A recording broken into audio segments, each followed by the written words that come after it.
Hello नमस्कार, बहुत बहुत स्वागत करती हूँ आप सभी लोगों का अपने channel Sarita's rooftop kitchen garden में। और आज के इस वीडियो में बहुत सारे लोगों की डिमांड पूरे करते हुए मैं अपना जो किचन वेस्ट कंपोस्टिंग ड्रम है उसका मैनेजमेंट आपको थोड़ा सा दिखाती हूँ, किस तरह से ये काम करता है और कितना अच्छा ये काम करता है। काफ़ी लोगों को शक था क्योंकि ये ढंग से काम करेगा, मुझे खुद को भी जब मैंने मंगाया था, पर अब मैं देख पा रही हूँ कि काफ़ी अच्छे से है ना ये काम कर रहा है। पिछले साल सितंबर से है ना मैंने इसमें ना डालना शुरू किया है और अभी तक भी ये पूरा है ना भर जाता है, थोड़ा थोड़ा फिर नीचे चला जाता है, खाद बनता रहता है। तो ऐसा कुछ नहीं है कि है ना पूरा भर गया हो और फिर मुझे कहीं और मैनेजमेंट करना पड़े।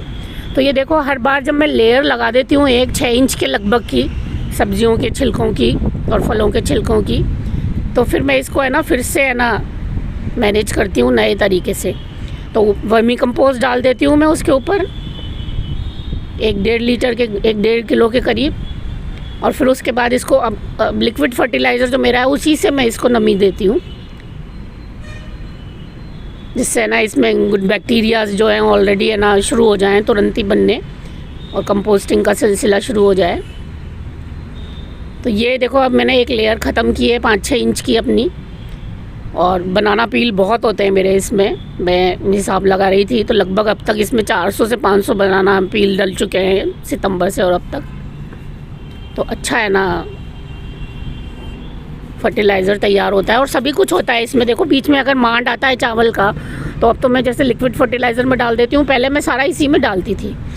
और फिर इसके बाद देखो एक लेयर मैंने ख़त्म की है, वर्मी कंपोस्ट डाल दिया है, उसमें थोड़ा सा लिक्विड फर्टिलाइज़र डाल दिया है।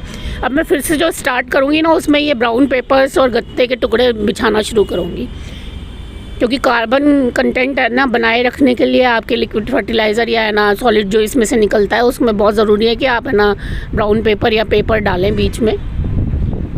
तो एक लेयर जैसे मैंने ये बना दी है ना, इसके ऊपर अब मैं फ्रेश वेजिटेबल पील्स डालने लग जाऊँगी, फ्रूट पील्स, और है ना फिर से स्टार्ट कर दूँगी। तो फिर 6 इंच का हो जाएगा, तब मैं यही सेम है ना प्रोसीजर करूँगी।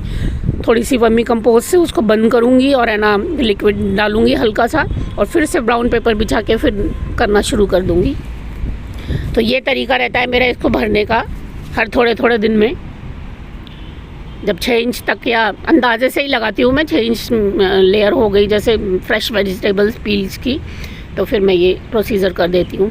यहाँ पे इसे ये इसका है ना एक नेट लगी हुई है, जाली मतलब थोड़ी सी लोहे की बड़ी बड़ी सी, उसमें से गिरता रहता है नीचे, तैयार होता है जो, और नहीं गिरता तो फिर एक लोहे का मेरा वो दिया हुआ है उन्होंने हैंडल सा, उससे मैं गिरा लेती हूँ। और ये देखो, अब गर्मी का इंतज़ाम, थोड़ा सा मैं नेट इस पर लगा जाती हूँ, ये ग्रीन नेट, क्योंकि बहुत तेज़ धूप में मुझे लगता है प्लास्टिक का ही ड्रम है कहीं है ना ख़राब होने लग जाए जल्दी। तो ये काला सोना जो तैयार है वो इसमें बनता रहता है मेरा लिक्विड फर्टिलाइज़र में डल के, क्योंकि मैं अलग नहीं करती। और अब मैं आपको थोड़ा मैसी लगेगा पर ये प्रोसीजर दिखाती हूँ कि किस तरह से इसमें नीचे एक कंपार्टमेंट बना हुआ है इसमें, उसमें है ना लोहे की जाली से सब गिरता रहता है नीचे इसमें और इकट्ठा होता रहता है। तो देखो, लिक्विड फर्टिलाइज़र और सॉलिड फर्टिलाइज़र में अलग से है ना सुखा के उसको वो नहीं करती, क्योंकि इसमें लिक्विड मिला होता है जो कि बहुत ही गुणी होता है आपके प्लांट्स के लिए। तो मैं इसी में रहने देती हूँ, सब एक साथ इकट्ठा करती हूँ इसमें से और अपने लिक्विड फर्टिलाइज़र में उसको मिला लेती हूँ। ये नहीं है कि मैं इसको सुखा रही हूँ फिर अलग से है ना पेड़ों में दे रही हूँ, सूखा फर्टिलाइज़र बना के नहीं देती हूँ मैं इसको। इसी तरह से मैं अपने लिक्विड फर्टिलाइज़र में इसको मिला लेती हूँ, जो इतना सारा निकलता है ये हर 10 दिन में 12 दिन में निकालती हूँ मैं इसमें से अब, क्योंकि अब काफ़ी पड़ चुका है इसमें तो जल्दी मिलने लग गया है मुझे। और आज 2-3 किलो के करीब है ना, और अगर वेट में हम तोलें तो 5 किलो के करीब मिल जाएगा मुझे इसमें से। देखो आप किस तरह से भर जाता है इसमें। तो जो नमी हम डालते हैं उससे लिक्विड फर्टिलाइज़र भी तैयार होता रहता है हल्का फुल्का। सर्दियों में तो बहुत ज़्यादा होता था क्योंकि सूखता नहीं है, गर्मियों में अब थोड़ा सा कम होता है, सॉलिड ज़्यादा गिरता है। तो इस तरह से मैं इसको निकाल लूँगी पूरे को बाल्टी में नीचे लगा के। और ये देखो आप 5 किलो का करीब का तो वेट है इसमें, ये नीचे सारा सॉलिड हो जाता है और ऊपर हल्का सा अब तो लिक्विड कम ही मिलता है, तो ये तैयार हो जाता है। तो इसको मैं यूज़ इस तरह से ही करती हूँ। देखो इसमें करेले के सीड्स दिख रहे हैं मुझे, मैं कई बार मना करती हूँ इनको सीड्स ना दिया करो मुझे वेजिटेबल्स में, पर आ जाते हैं थोड़े बहुत, क्या कर सकते हैं। ये देखो, यही हैंडल है मेरा जिसमें से है ना थोड़ा सा नॉक ऊपर करके मैं नेट से गिरा भी लेती हूँ थोड़ा फर्टिलाइज़र। कई बार इकट्ठा होता है तो गिर नहीं पाता। देखो हो तो गया है ये कंपोस्ट,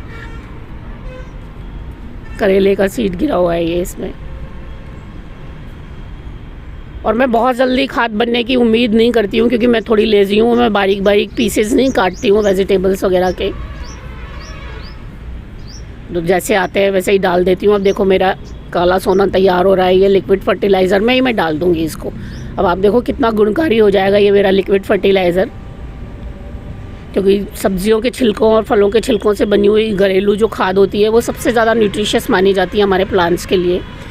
उसकी न्यूट्रिशन वैल्यू सबसे ज़्यादा होती है बाकी खादों से भी। और इसको किसी भी तरह कर सकते हैं, ठीक है। मैंने तो ये मंगा लिया काफ़ी दिनों बाद, मेरे को लगा कि ये इजी काम करता है और वाकई में करता है इजी। नहीं तो मटकों में बनाते हैं। मैं पहले 18 इंच का एक मेरा टूटा हुआ सा गमला था, टूटा मतलब पूरा टूटा नहीं था, दरारें पड़ी हुई थी उसमें मोटी मोटी, तो उससे ये रिंग भी होती रहती थी, उसमें बना लेती थी। तो बनाए ज़रूर आप, किसी भी चीज़ प्लास्टिक की बाल्टी में बना लीजिए छेद करके, किसी भी चीज़ में बना लो, पर बनाओ ज़रूर किचन वेस्ट से है ना, इससे खाद। तो एक तो फ़ायदा ये होता है कि आपका है ना किचन वेस्ट सड़क पे नहीं जाता फेंकने के लिए, और हम उससे फ़ायदा उठा लेते हैं अपने सब्जियों के लिए।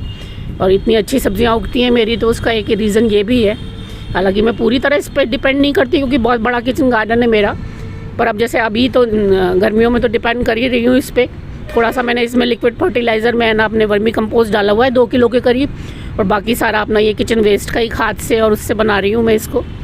और कितना बढ़िया देखो कलर भी आया हुआ है इसमें। 2-3 दिन में इसको रखूँगी, फिर प्लांट्स में दे दूँगी। तो इस तरह से बस मेरा ये किचन वेस्ट की कंपोस्टिंग चलती रहती है और बहुत ही बढ़िया रिजल्ट्स देती है। और आप लोग भी ज़रूर तैयार करें अपने घर में।